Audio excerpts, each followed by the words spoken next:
Okay, so welcome back. This will be the final session of this great workshop. There will be 2 talks for the session and a coffee break between those. And our first speaker for this session is Josef Perner. Okay, thank you for inviting me to this, again, to this meeting of mental files experts.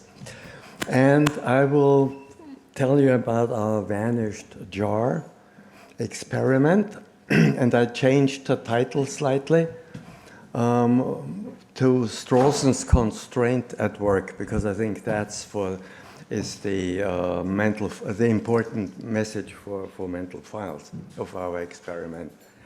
Okay, let me get that.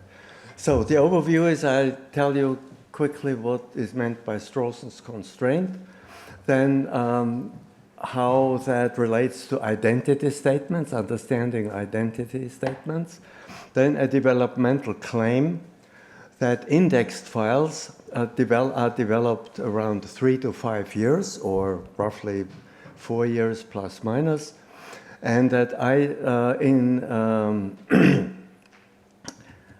identity sentences and a false belief test are mastered at that particular time, and both of them are indexed files that provide sort of the essential evidence for that claim. So then a question has been around that people thought this is sort of strange that children have problems with understanding simple identity statements at such a late age. Therefore, there must be a way of doing something that they one can show that they can process identity information earlier. Then the answer to this, I tell you right away, is not that interesting. That at least in our vanished jar experiment, the task is no easier. If anything, it's more difficult. But the experiment showed some interesting response patterns, and they are important for a Strawson's constraint. And then at the end, because Strawson's constraint looks like mutual exclusivity of files, that I wanted to explore a little bit what that means for mutual exclusivity as it is known sort of in the literature. So Strawson's constraint was not named by Strawson, but by Recanati, because Strawson pointed out, or in his system, the files correspond to objects in a one-to-one manner. So that means co-referential files can only exist in error. And upon detecting the error, the files must be merged into a single one. If you don't do this, then you are subject to a numerical confusion, because you think there are 2 objects out there when there is only one. Okay? So co-referential files are supposed to be avoided. And the system, therefore, ought to have some means to, or have show an aversion to deploy a new file for an object that is already tracking by a file, is already tracked by a file. But this, then sticking to Strawson's constraint, creates a problem for perspective taking. Why? Because how are perspectives treated in mental files? Each file that one has of an object presents its referent in a certain way. Philosophers call it the mode of presentation, but I think one could say that's what we mean by perspective. Which, by the way, gives you a standard definition of perspective, which you can apply to different fields. to perspective as the linguists use it, and also how we are familiar with it from visual perception and others. So if each file presents an object in under a certain perspective, then co-referential files present different perspectives of the same object. And that is needed for perspective taking. But that's a problem, is prevented by Strawson's constraint, okay? So the solution then is to have it both ways, is you stipulate two types of file. There are regular files, they are subject to Strawson's constraint. And then indexed files, they can be co-referential. It sort of interferes with my bottom line, but I hope you can still decipher it. So that means that makes perspective taking possible. And one of the standard, much investigated cases of understanding that people can have a different perspective is the false belief test, or ascribing a false belief. For those who don't know that, here a minimal description of the typical experiment. So you have a story with two boxes, a blue and a green, and then you have a character pop up, Max, in the original story, and he has a chocolate bar. He puts his chocolate bar in the blue box. So in order to track his perspective, you need two types of files. You have a regular file, that's sort of the yellowish file, that tracks the chocolate. I also have this label, which is something that came up yesterday frequently. That is supposed to provide a pointer to the concept of chocolate, which is under which description you consider this object. And here you have the predicative information that it is being that it is now in the blue box, but you also have then a second co-referential file. Again, should track the chocolate, and that's has the information that Max has about the chocolate. So that means it's indexed to Max. It represents his perspective on that object. It's the computer distorts my lovely. Then Max goes out. Somebody comes and transfers the chocolate in his absence to the green box. So you, of course, update your regular file that now the chocolate is in the green box. Then Max comes back. But being indexed to Max, there must be information in the system that you only should change what happens to the chocolate if Max has some informational access, and if he is away, he doesn't have that. Therefore, his file stays unchanged. Then Max comes back, and then your file says that the chocolate is in the green box, but his file, the file indexed to him, still has the old information in it. And then when asked where he will look, then you have to use, the question is where should he go to pick up his chocolate. Then you shouldn't use your own file to answer the question, but to use the file indexed to him to answer the question. And if you use that, then if it's, in his view, in the blue box, then you ought to go to the blue box. And that enables you to give the right answer. And that requires using those indexed files. And indexed files don't have a direct referent. That's why they need to be linked to regular files. that means that this file inherits the referent, namely this chocolate bar here, from the regular file. Okay, now what about, so one of the important findings is that children's ability to answer the false belief test correctly comes at the same time as their ability to process identity information. So identity information becomes, or identity statements become relevant when the normal information processing procedures lead you into thinking that there are two different objects or people, so that you entertain two regular files for the same person.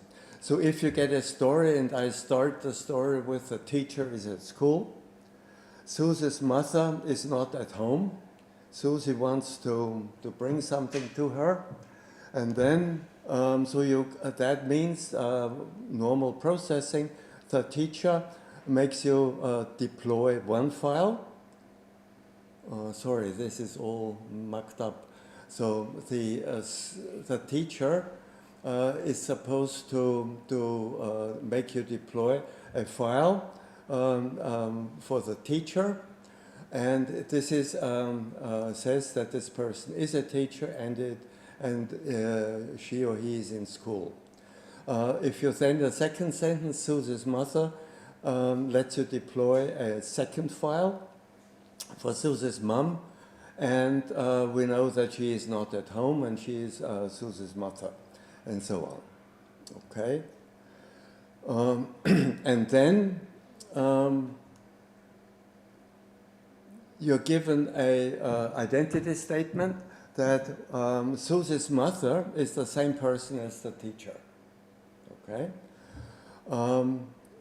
And then children are asked, where should Susie go to find her mother, for instance? So that would allow you to know that Susie should go to the school. And also, in order to obey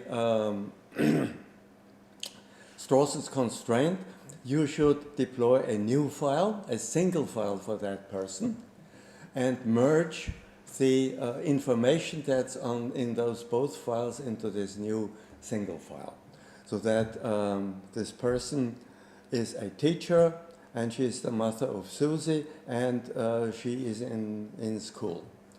And then you can answer the question where Susie should go to meet her mother. Okay, and it turns out that this is one thing that you just merge this in order to obey Strawson's constraint. But if you want to keep your earlier perspective on this scene, then you can also deploy copies of the original regular files as indexed files.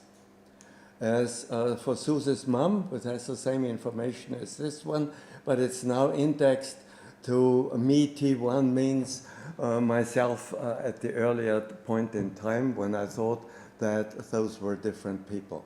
And the same on the other side, you can have a second indexed file, again indexed to your earlier perspective, that is a copy of the original regular teacher file. Okay, so now you still have the different perspectives, but you're not numerically confused, because only regular files make you think of an external object. Okay, I think that's... Now, my claim would be that you need that simple merging is possible, but if that happens, you would not be really able to understand the meaning of the identity statement. And this I tried to illustrate here. So if you just merge, then you have now, call it Suze's mom, or give it another label. She's a teacher, mother of Susie, and in school. And now you are given the identity statement. What does that mean? So Suze's mother, you look for a given regular file that relates to Suze's mother. Now this one here says that this person is the mother of Susie, so that would be your only sensible existing referent. And the teacher is also, she is a teacher, so if there are no other teachers around that have been mentioned, then you would also make this refer or be associated with this person. And then what you get is a sort of a redundant tautological result that Suze's mother, this person is identical with this person. Okay, and that is exactly what Frege's point about identity statements. If the meaning of the terms are only the referent and not what he then called senses. So that's why the indexed files also play a similar, or the role that is needed in order to make sense of the statement. So if you keep both, you merge, deploy a new file and merge the information into that new file, but also keep copies of the original files, but now as indexed files, then you can understand the identity statements, because Suze's mother now can be associated with this file and makes you think of one person, and the teacher with that file, and then you think of that person, and you can understand the statement as telling you that the people you think of here is actually only the same person. So yesterday I thought that this could, if we go back, this could be an interpretation of what Gabor meant, that the discourse reference, that would be those files that emerge from the discourse, have to be kept when an identity statement is given. Otherwise, you wouldn't be able to understand the identity statement. So I don't know whether that would be analogous. Okay, so the claim is that children, when they are able to answer or pass this test, they don't just they need to be not just able to merge the information in two files into one, but also deploy indexed files in order to really understand the identity statements.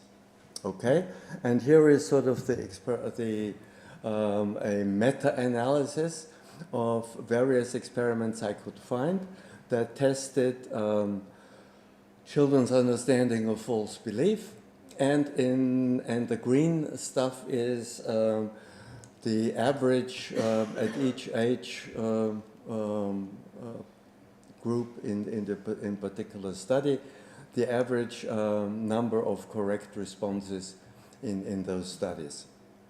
And as you can see, the average correct number of correct responses goes up fairly closely following this line between 3 and 5 years, with, of course, as is you always have in psychology, a sort of band of variance. Okay, but it is roughly this inner one is about a half a year on each side. Okay, and this is a fairly consistent picture. And if you look at all the other theory of mind tests, of which there are many, they always stay within that band. Okay, and the important thing here is also the success rate for identity statements also stays within that band, so develops very closely in step with the theory of with the false belief understanding. And not only that, but also for those studies that used both, they're shown here, they also correlate quite substantially, and even when you partial out age, a decent correlation remains. So that is an extra, so there are two signs that those two tasks develop together or have some common component that allows passing those tests because the correctness, the success rate goes up, closely linked, and they correlate. Okay. So, as I said, then intuition was okay, maybe, but does this late development and this link to the false belief test depend basically on having to understand identity statements? Could we do without them? And so we tried. It was a longer enterprise. I think we have been various collaborators we had. Started with Mike Tomasella. We wanted a test for apes. And then in the end, we ended up collaborating with Hannes Rakoczi and his lab. And out of this, various attempts to find a good task, we came up with this that is at least feasible for young children, if not apes yet.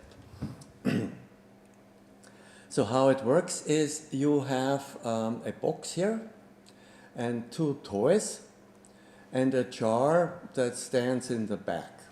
It's not used in this experiment, really. It's just standing in the back, called the distractor. And then the task is, so we have to clean up here. So in order to stash away the teddy, we take a jar that happens to look more or less identical to the one back there, and put the teddy into this jar. Then we put the jar back into the box, and as you can see, the box seems to have two compartments. We put it into the right compartment. And then at this point, children are asked, where is the teddy now? Just to check they followed the procedure so far. And they all say it's in here.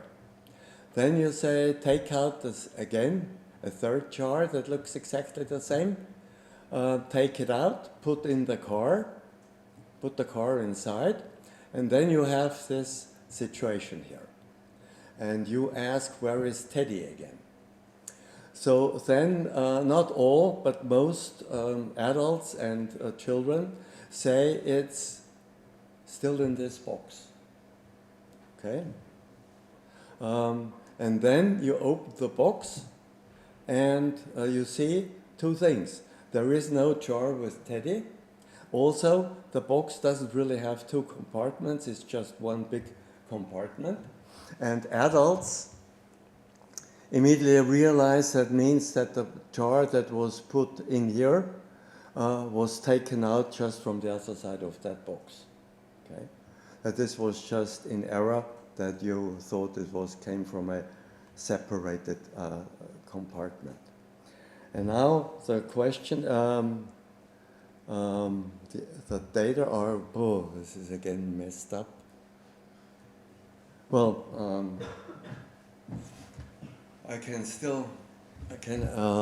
I getting too far away? It's okay. Sorry, this is what we did. So we had the jar back there, the distractor. We had this jar here, that's a target jar with a teddy, but it had been a label, a mental file has been attached to it that saying that it has the car inside, okay? And then you discover that the jar with the teddy, which you thought was in here, had disappeared. So you have to figure out where which of those jars that look like the jar you're looking for is the jar you're looking for. And for adults, it's clear it must be this one, because this one, for physical reasons, couldn't be it. But this one already has a label attached to it, and the one you're looking for also has a label, has a file attached to it, namely that it has the teddy, saying that it has the teddy inside. Now, Strawson's constraint forbids you to apply this or attach this file here to the same object that already has this other file on it. Okay? So so this is a problem. What do children do? Well, what might they do? They could look under the table where this jar is that they are looking for. But even more interesting, only 12% picked this jar here, but 74% claimed that the teddy was in that jar back there. So children, naturally, when looking for a jar that's missing, then you look for a jar that's around, and there are two possible candidates, but this one is you're barred from using because it has a file attached to it, so they opt for this one. Okay? And then we manipulated this a little bit further, in that what happens if you don't use a distractor jar. Then something similar, not quite. Now you get somewhat more, 39% who pick this one, because now you don't have a choice. Now they still think that must be one of the visible jars, that is it. But 61, still the majority, then says it has disappeared, don't know where it is, and you get on the videos you can see quite a few children who sort of look under the table where it had gone, and so on. So they really have a problem linking this, the missing jar with that label, with this other jar. Okay, you can also now do another manipulation. You also put something into this back jar there. Okay, yeah. Yeah, it's sort of, in order to use the pointer, it's difficult.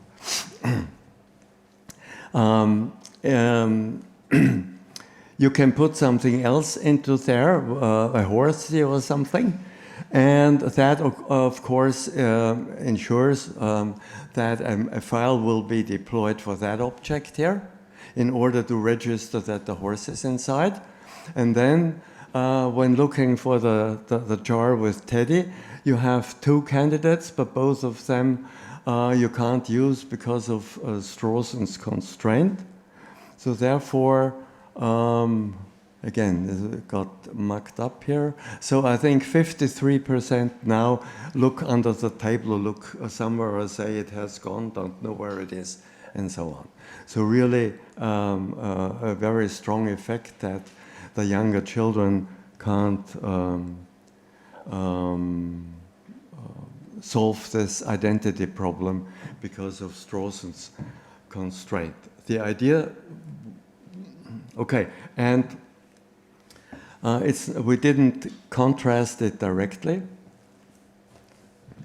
but we used in the third study also a false belief test. And as you can see, the false belief test with these children falls again into this beam here, like every other false belief data. But the correct answers to the jar, they are much, much more difficult, right? Whereas you have seen when identity statements were given, then the identity tasks also stayed within that bar. Okay, so this is some indirect evidence that this non-linguistic evidence for what's identical with what is if anything, much more difficult than understanding identity statements. Okay? But the really and there is no link to whether they pass or fail false belief. There just isn't any reliable correlation here. So why is the tasks with identity statements, why are they easier than without? In some ways, that's not really, when you think about it, not surprising, because with the identity statement gives you direct information what is identical with what. Whereas here, the children have to look for the identity themselves and not really directed with it. But in any case, it's not the understanding the identity statement that is the crucial difficulty. Okay, so the intermediate summary here. Children look, when they, in this task, for where they can see the vanished jar. Visual candidates, so those visual impressions, visual candidates that already have a file attached, they are shunned. That's Strawson constraint. So in E1, we therefore observed that a minimal correct choices, almost all choose the distractor because it looks like the vanished jar and doesn't have a file attached to it. In experiment 2 and 3, there were no unfiled candidates. So, but still less than 50% choose a jar with a file attached. 39% choose do this in experiment 2 and 47 in experiment 3, but below 50%. And more than half, over 50%, look under the table or use some strategy like that. For them, the jar has disappeared. And the choice of a filed jar has no relation with the false belief test, which is our index for the ability to deploy indexed files. So even though children, by all the previous evidence, should be, those that pass the false belief test should be able to deploy indexed files, but for some reason they don't do it. It doesn't come natural to them. So identity statements are no hindrance, actually may help. That's what this shows. So if you want to read up on it again, I put this experiment in my book that was published recently. I can offer you a 30% discount if you use this thing here at this internet. But if you're really interested, send me an email and I can send you the chapters. But I only have electronically individual chapters. Okay, that is the most important message here. But now the interesting further. 10 minutes, okay, that works, lovely. Should work, okay. So you can see from the results that Strawson's constraint creates a real mutual exclusivity among files, right? Either one file can be used for this object or another file, but not both. And that is sort of the mutual, and instead of files, if you think of verbal labels, then that is what's known as the mutual exclusivity experiment data that Gabor yesterday already described. So I go over quickly. There are one of the standard experimental procedures is that you have a familiar object and one, at least for children, rather unfamiliar object. And you ask the child to give Percy, the, and the nonsense word, the Fendel.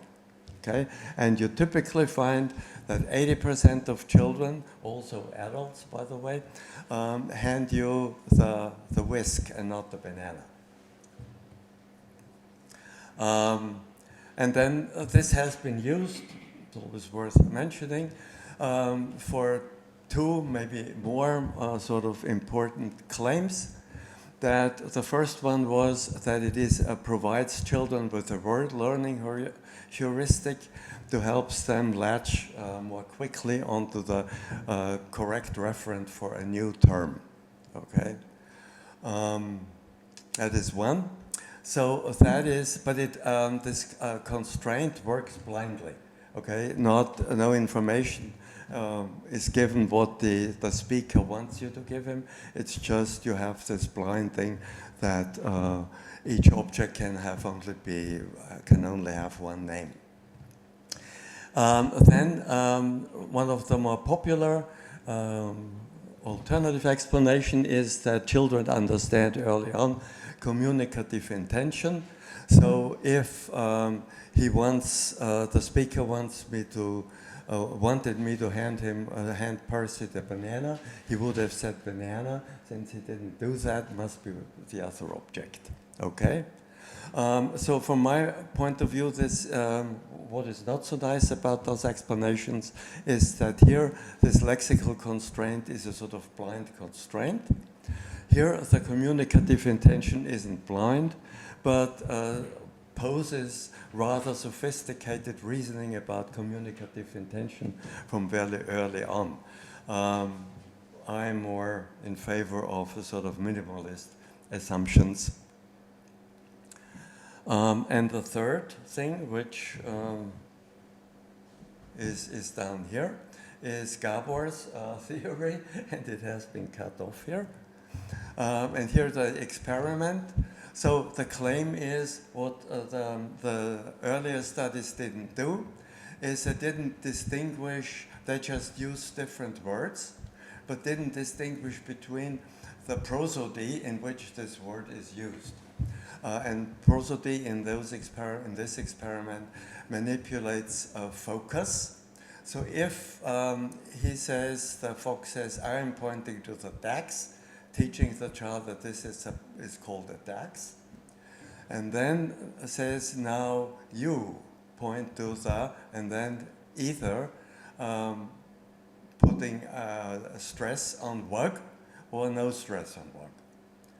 And that manipulates focus, and if it's put in focus, the blue thing, and that means you should think of something different, not the one that we already were thinking of, so then it would be this one, and that creates the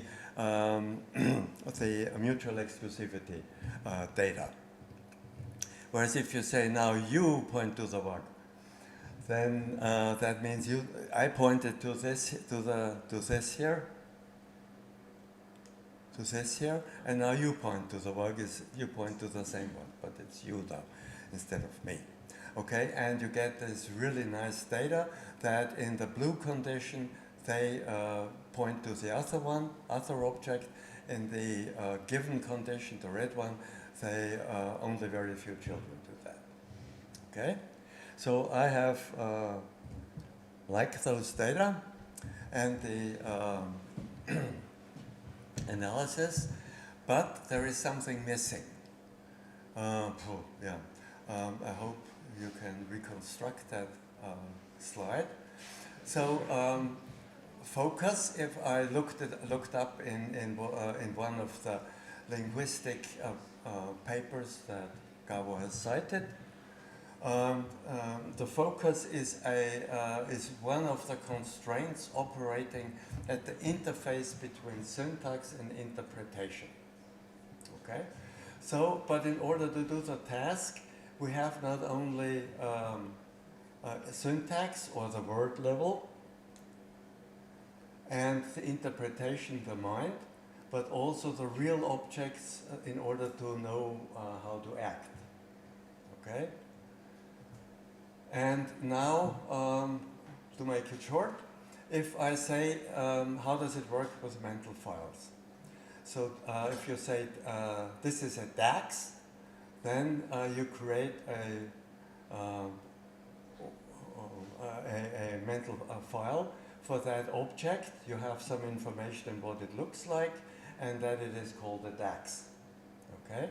And if you now in the second statement are given work without emphasis, then it signals that you should give an object that has already been given in the context.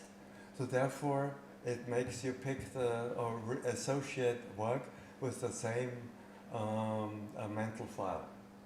And then that, of course, means in terms of so mental file captures the interpretation of what is being said, but mental files also have some rules of how they relate to external objects, right? And this, of course, has visual information, which object it is, so they point to this object here. But now, if you put emphasis on work, so that puts it on focus, so that means it's not an existing mental file, but you should deploy a new mental file. Okay? Fair enough. But now you have a problem which object to point to, because you don't know which object is the referent of that new mental file. Right? So you could be this object, but wait a moment, here Strawson's constraint is very helpful, because that already has a file attached to it. So therefore, I can't use this one. This was the other sort of relevant object around. This doesn't have a file attached, so therefore it that ought to be the referent. Okay? So I think Gabor's analysis is fine, except in the case where there is a focus put on it. You also need Strawson's constraint to get a really strong mutual exclusivity effect. Okay? So take-home messages from our experiment and this analysis. So Strawson's is a strong constraint on regular files. It makes children accept magic, and it's at the heart of mutual exclusivity, at least part of the explanation. Okay, thank you.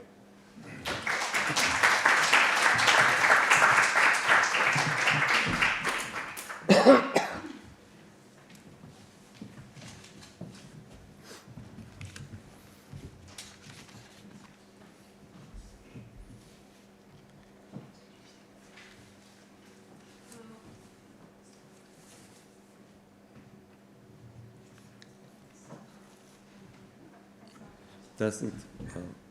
I can't hear you. Thank you for the talk. I had a clarification question about the vanished jar task. I was wondering what the role of the separator in the box was, just given the results with the distractor jar. I'm just having trouble understanding why they would have to be led into believing that the box is separated into parts. Yeah. And what you would expect if you didn't have this incentive in the task. If there were no separator. Well, in the box. The general procedure, like with the verbal tasks, is you need to give some information, which by normal processing leads you to think of two different objects. So with the language, you use different names, and that typically is interpreted as a teacher and Suze's mother. You think of two people.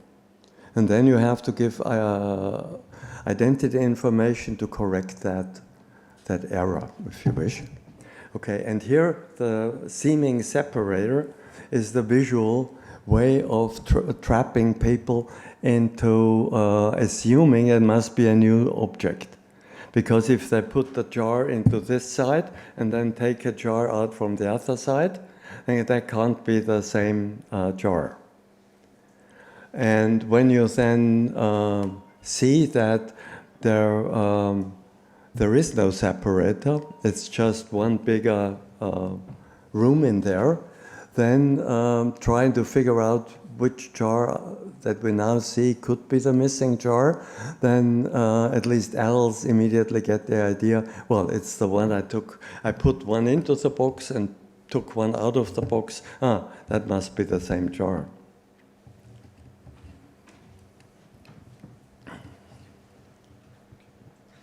Thank you. I first wanted to push back a tiny bit on the idea that we both need focus and an extra constraint on top of this. So I think under the focus analysis, the sentence literally says that you have to find a salient alternative and exclude it. It doesn't just say you have to find something new or that you have to open a new file. It says find, like if you say not the you say now you point to the blicket, it's part of the literal meaning, so to speak, that not something else that was salient, right? And the something else is WAG in this case. So I think I'm absolutely on board on what happens with the mental files in your analysis in that case, but I don't think that beyond focus's effect to provide alternative statement, alternative utterances that are excluded, you also need a constraint to explain the inference. The other thing I wanted to ask, which is more general, is that it feels to me that in a lot of the cases, the predictions kind of depend how exactly you do the filing. So for the vanished jar, you file by jars. But it's really not how you filed when you introduced the framework. You filed by the objects that are hidden in boxes. And I feel like depending on what are the file names and what are the predicates that can go in the files, we can really make very different predictions, right? So for instance, we could make beliefs happen by saying that we can make the false belief work by saying that of this object, someone believes that it's in the blue box, but actually it's in the red box or something like that. Yeah. So I wonder how much freedom of setting up the files any way possible makes the framework able to capture basically any phenomenon based, like where individuation happens.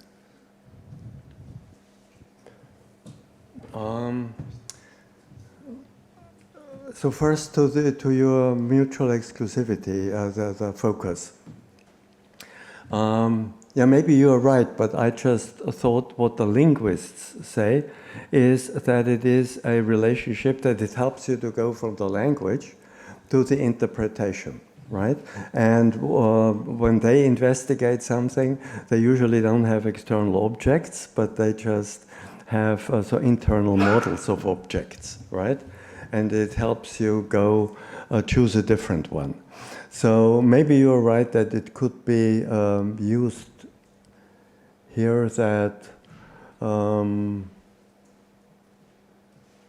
well, if you spontaneously create a file for the other object, then the focus would tell you to pick another file, and you only have two files, and that is already the file for the other object, and that would give you mutual exclusivity right away. Okay. But I think that would still be in the files framework. It would just, the inference wouldn't depend on the constraint. But I think this way of caching it out would work as well. But what was the question about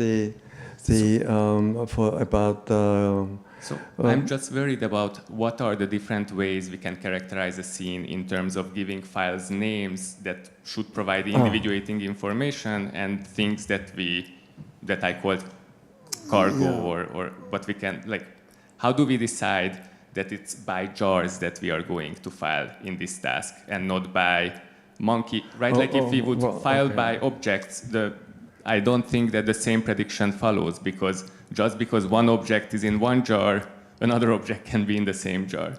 Yeah, right, that could be. But the individuation, the labels have nothing to do with individuation in my view.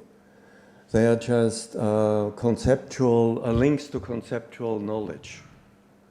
And what label the file gets depends on what is natural.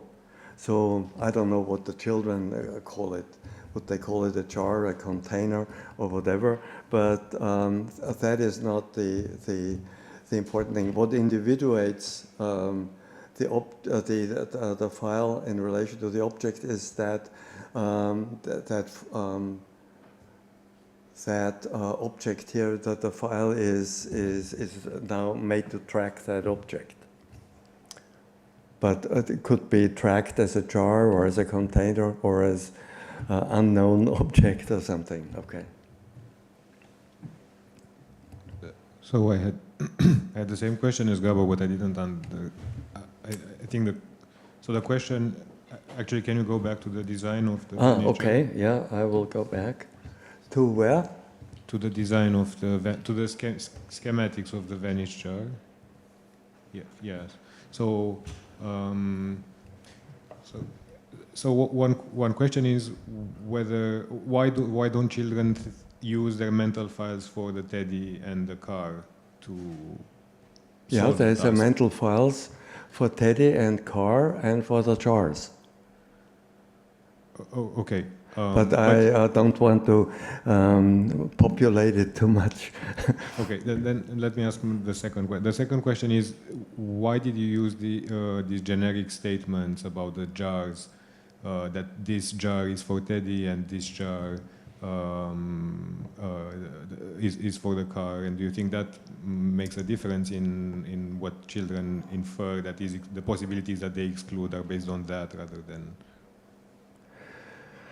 Yeah, that's what one should make it easier, that instead of having an identity between jars, you have an identity between the objects, right?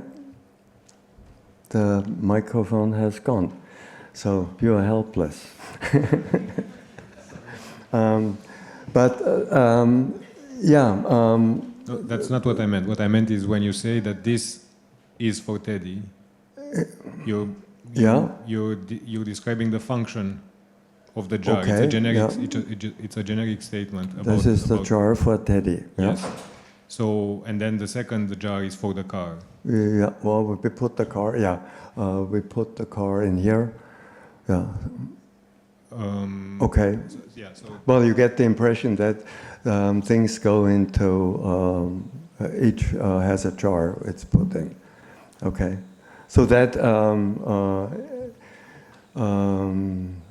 strengthens the impression that there are different jars. Okay, and not only, but I thought the more important, stronger manipulation is that it seemingly comes out from a different part of the box. Right, but if they assume that these are the places where these objects should be, then once they individuate the second jar as the jar in which the car is, then teddy does not belong there. Okay. And the question was just whether you think this. Okay, so it's not just extra pragmatic information.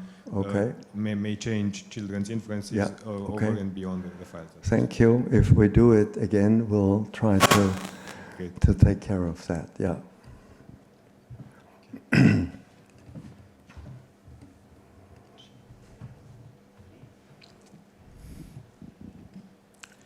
Okay, so when you're adult subjects solving this problem, this is how I imagine they do this. So they expect to find two jars there, and then they just find one, so that they realize that they had a mistaken belief, right? Yeah. On the basis of that, they try to repair it, so they go back and to figure out what else could have happened because you misled them. Right. They do. For that, they need source memory. They have to figure out what made them believe that there are two jars there, right? In order to correct it. Right. Okay. You need a source memory for that. So my question is: isn't that just possible that this is what causes difficulties for children, that these source memories are not available for them? And it's exactly the same kind of source memories that you have in index file in the identity statement. In order to figure out that these two jars are the same jars, you have to remember that they were what made them believe that they are two different jars. So practically, this situation, if they don't remember the source, and we know that this age children episodic memory is not very good, then they would not be able to have these two attached files, right? So they would not be able to make the identity statement either. So you're talking about identity statements or this here? This here, I mean, I'm just trying to say that you have to remember, yeah, but it's. I just take them as statements. Of course, there was no such statement that one jar includes one of them. Although there was actually statements as well, and the other one is then. So, but if they don't remember the original sources that made them believe that there are two jars there, then they would not be able to merge them, right? So they would not be able to do the same. So it's actually completely analogous to your previous statements that why an identity statement is difficult for children. Okay, so you say it's source memory is at the heart of children's problems. I'm offering it as a possibility. Yes. Yeah. Okay. But why would it correlate with false belief, the identity statements? Okay?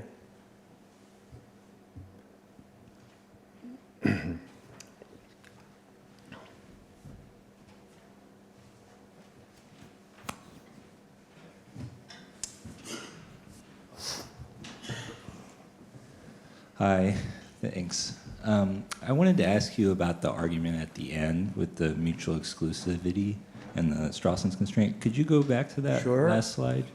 I go forward. Yes. So can I ask you why the following isn't a better way of thinking about what's going on? They already have two object files because they can see that there's two distinct objects there. And then the WUG DAX stuff is about predicates that could go into the files. And from that perspective, mutual exclusivity is about whether you can put DAX and WUG in the same file, but that's not a thing about Strawson's constraint, right? Because it's not that we're wondering whether you can have. No, the idea was that if I have focus, then I shouldn't give that information on an existing file. Right, but on the new file, so you deploy a new file. But then there is, of course, the alternative way. Well, I was thinking they don't open a new file, the WUG file, as it were, because they already are seeing the two things. The question is about a predicate that can go into the file if we like talking that way. So they're trying to figure out whether WUG goes in the file that they've already written DAX into or not. And then from that perspective, it's not really about Strawson's constraint, right? Because DAX and WUG could both go in the same file. That doesn't have any bearing on Strawson's constraint. No, it's not. It's if you realize, say, WUG makes you think of a different object. So you have to open a different file or pick out a different file than the one you have for the DAX. Okay? And then the question is which external object is the referent for the new file? Sorry, I don't think I'm asking my question very well. Maybe let somebody, because Hans has his thing. Yeah. So if WUG, of course WUG can go onto the, it could say it's, so in the blue case, you can put WUG on the file. That's no problem. That's what I actually wanted to say here. Okay. And then, of course, you won't get mutual exclusivity because you pick the same object as before because that file is anchored to that object. Sorry, I'm gonna hand the mic back.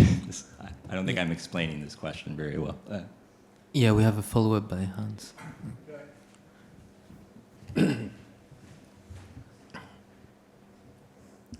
So there's a question I wanted to ask in any case, but it might actually also bear on this discussion, and that is whether you know of people having investigated as alternative instructions to you point at the work, and you point at the work, the instructions you put at the other work and you put at the other bug. For me, I mean, my expectation would be that if you tell the subject, you point at the other work, they will actually point at what you call the new representation, but I think it would work just as well, and perhaps even better, if the subject already has a representation for the other object, and not only for the text. Mm-hmm. And if I instruct, you put at the other bug, I don't know that that makes any sense at all. And I would be interested in what the children in the age ranges that you are talking about would say to that. I should qualify this question with, I don't know what the age is in general where children have a proper command of other. And perhaps that falls outside the age range of children you have investigated.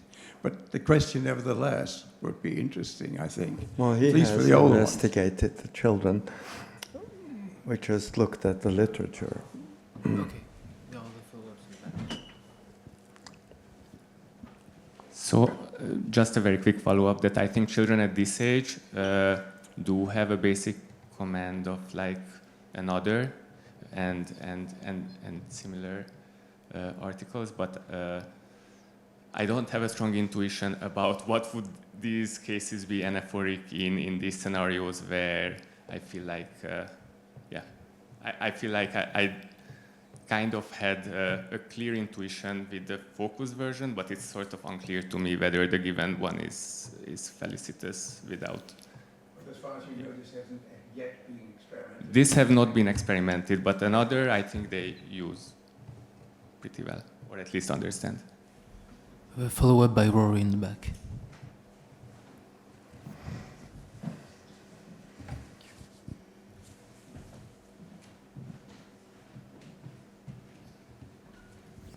Hi, I think this is a follow-up. Maybe it was asked.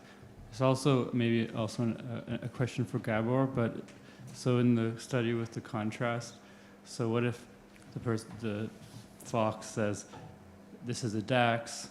Now I want you to pass me the DAX." What happens? I imagine in this case the child doesn't go for the new object.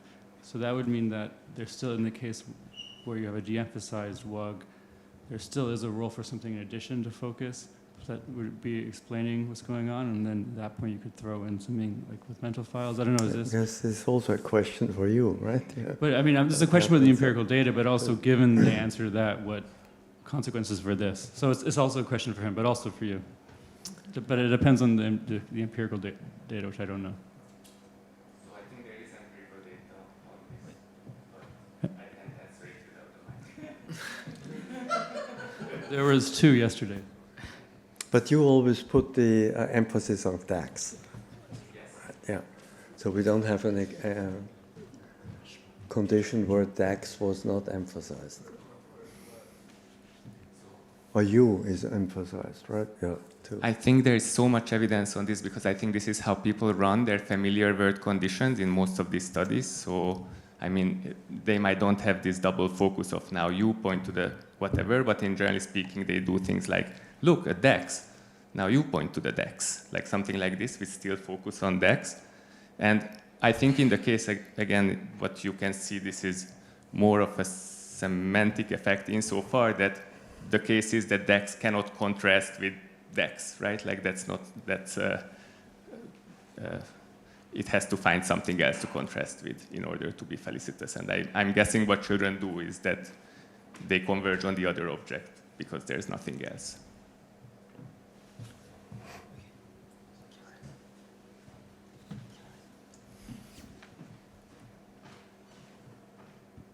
Sorry, it's not a follow-up. I just wanted to get on the queue. Is it my turn? Okay. Hi, thank you. I wanted to go, back to the vanished jar.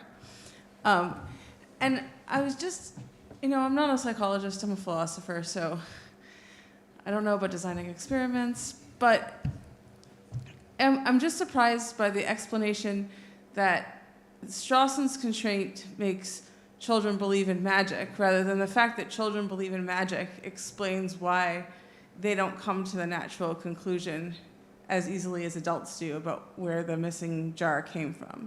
So, for example, I'm wondering if there's any experiments out there where, having nothing to do with two files, something disappears, and then there's like 3 possible ways it could locate. 1 is physically possible, 2 are physically impossible. Adults are going to figure out sort of the way it exited through the only physical possible way as identifying where the missing object went. And this is like very much armchair psychology, but I'm wondering if children would be at chance. Like, they might think it's one of the physically impossible routes, or they might think it came out through the physically possible route. And if that was the case, and I have no idea, maybe this has been disproven, if that were the case, it would seem like that could be an alternate explanation for what's happening here, in the sense that, children seem very, 2-year-olds hide by covering their eyes and think you can't see them. So there's like a lot of ways in which they might think jars can magically appear at the back of the room as an equally good hypothesis as the jar came out the other side. Sorry, is that clear? So you're saying that it is the children wanting to have magic?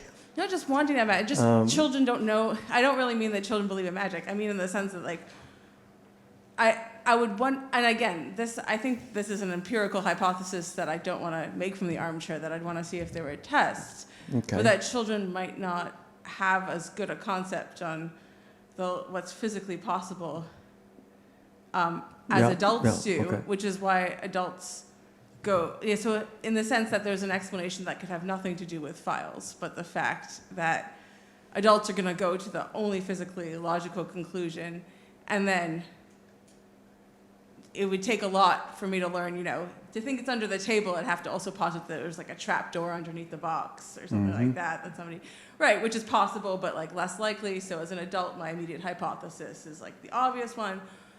But children just like don't have the reasoning to go through what is a more likely hypothesis than not in that scenario, right? The jar could have, to them, magically appeared on the other side, could have fallen through the bottom, who knows?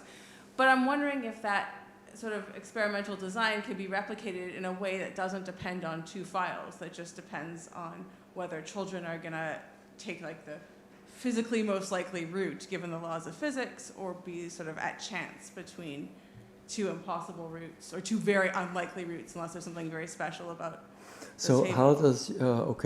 How does your take explain why almost all children claim that it wasn't a distractor jar, because that's magic. Okay, then, but when the distractor jar, something else is in the distractor jar, then they don't do that. Good. Okay. That is okay. Okay. Right. Excellent. That is very helpful. So that was the first thing I was thinking. Right, I forgot about that second thing. Yeah, then the other stuff I was thinking is covered by things that people are asking about, setting up the containers as only containing one object. So that was like the other thing. I forgot that I was thinking that. So I'm wondering, again, I don't want to take up too much time, but also other ways to test the different hypotheses that I think could be going on. Containers normally are easily able to contain more than one object. So I'm wondering whether it's the fact that there's like a file label here that says, teddy jar, car jar, which is sort of what you have, and then horse jar and the third manipulation, or the fact that somehow it's like the natural presupposition of the way it's been set up is that every jar is associated with a single object, right? So your first hypothesis is not that things have been doubled up, but that the jar must have disappeared, right? And if there was like a way to see if you could get the same thing when you've made it clear that jars can contain two objects, I'd wonder if you get the same result. So it's not Strawson's constraint, which drives them away from using that, but that the feeling that each jar should only have one object in it. So okay. I will let you answer. I just want to say I'm not trying to argue against it being Strawson's constraint. No, I'm just but, wondering whether there's sort of ways to rule out these other kinds of interpretations. Not that I think it should be. No, that's very useful because reviewers who don't like this result will come up with something like that. Exactly. Yeah. So again, this is not. I'm not trying to argue against it. I'm just trying to rule out what are different possible interpretations. No, that's a thing I couldn't argue against this. That shouldn't be. Yeah. Well, the containers came in because of the original idea of developing a identity test for animals, right? And so containers is nice because can you speak into the microphone? Nice in it. Then the microphone. If the containers are useful, because if there is something nice in there, a grape, then the ape will track the container, and you have a good dependent measure on which container the ape will choose. Thank you.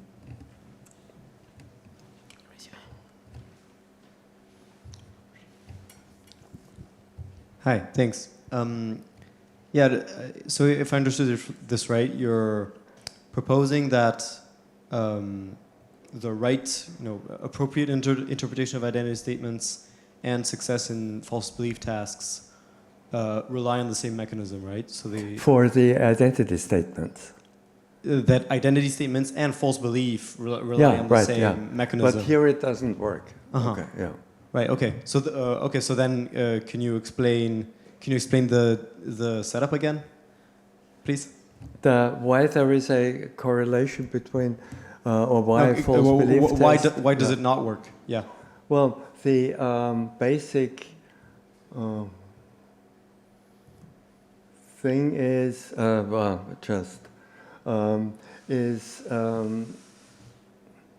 let me put it. This is a good one, right? That the idea is that goes far beyond this data here, is that children become able to deploy indexed files, which is necessary for representing different perspectives. Okay? And that goes up from 0% correct at 3, but plus minus half a year or so, and 5. So after 5, somewhere around 100%, but sometimes it goes down to 80% or so, but roughly at ceiling. That's how children should perform on any task that requires deployment of indexed files. Okay? Yeah. Okay. So the theory then says you shouldn't get any of those data on the left side of that beam. Mm-hmm. Because if they don't have the ability to deploy an indexed file, they shouldn't be able to pass any of those tasks. Okay, and here is actually one example which sort of deviates, but you really have to look at lots of data, okay, to see whether that obeys. Because for a single study, you can always happen to pick very premature children, and then you get a larger proportion than you would get sort of in the normal case. Right. So that's the idea. Now, in the false belief test, you need the indexed file for representing the person's perspective. And for the identity task is necessary for understanding the identity statement. Because without having those indexed files, then you really get a sort of redundant Suze's mother is Suze's mother. Okay, so that's the explanation. Right. Okay, my question was really about the experiment. Why the experiment? So you're saying the experiment provides a data point which is on the left of the line, as you were suggesting, might disprove. Which the vanished jar? Yeah. No, that the hope was that here we would get, because no deeper theoretical reasons. It was just that psychologists thought this that you always must be able to show it earlier. Okay, so the idea was to have a manipulation that doesn't need any language. In particular, no use of linguistic identity information, and then be able to show that children can use that identity information. And that was the attempt, and our attempt was the vanished jar, but it turns out to be actually more difficult. Yep. Right? So okay. Right. Okay. That makes perfect sense. Has anyone tested whether the success in false belief task and success in interpreting identity statements, whether those were systematically related in children? Yeah, they. Right. First of all, they go up within a narrow band, and they correlate. Across individuals. Right? Yeah. Yeah. Okay. Thanks. Okay. Okay, thanks. We'll stop here. Thanks again, Josef.